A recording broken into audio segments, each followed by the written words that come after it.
Hey guys, it's Sarah from K7 Farm. We are in the popcorn field today, harvesting some popcorn. Now we're not going to get around to all the popcorn today because there is a lot of it, but we are trying to get a decent chunk done because we have a lot to harvest. Just don't mind the weeds. After we've got good development of the ears on the popcorn, because it needs to dry on the stalk, I tend to abandon the cornfield and put my time elsewhere. So the weeds have grown up and they are pretty terrible, but we had great turnout with our corn. So I'll take you for a walk around the popcorn patch. What, bud? I'm finding a bunch of acorns, big ones. You're finding a bunch of acorns? Awesome. Yeah, big ones. Excellent. Look out, buddy. Hold on.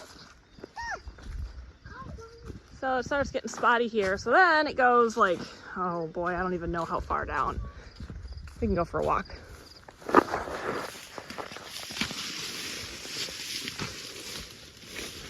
So popcorn is unique in that it has to become dry on the vine, not on the vine, on the stalk. But it also needs to cure. So after this popcorn dries on the stalk, you think it's dry, but it's not actually dry. So you pop it out. Of course, I'm trying to do this one-handed, and it's just not working out. Okay. So you got your popcorn and it needs to cure for a while, for about 6 weeks after it comes off the stalk, before you can pop it. And you try popping a couple kernels after about 4 weeks or so. And if they pop really well, then you can take all the corn off the cob and store it in a mason jar. But if it doesn't pop real well, you need to let it keep going for about 6 weeks.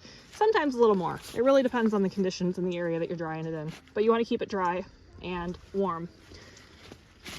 So most of these corn stalks grew a couple ears. Sometimes they even got 3, and they're decently well developed. Usually the third one's a little on the small side, but still has poppable kernels on it.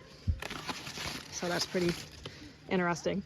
And you know, the corn that you buy, the decorative Indian corn, I guess you can pop that too.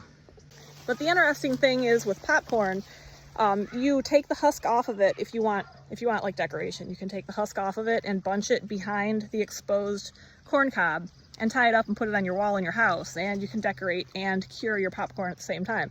And I guess that's the same thing that happens with like your decorative corn. I guess you can pop that as well. I've never tried, but I guess you can. It doesn't pop as well, and it's got those hard bits that get stuck in your teeth, so it's not really a favorite of people to pop.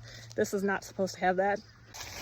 So we're going to gather a whole bunch of it, bring it in, and we're going to be hopefully getting all this harvested before the frost. We're doing it by hand. No machines here, but it's okay.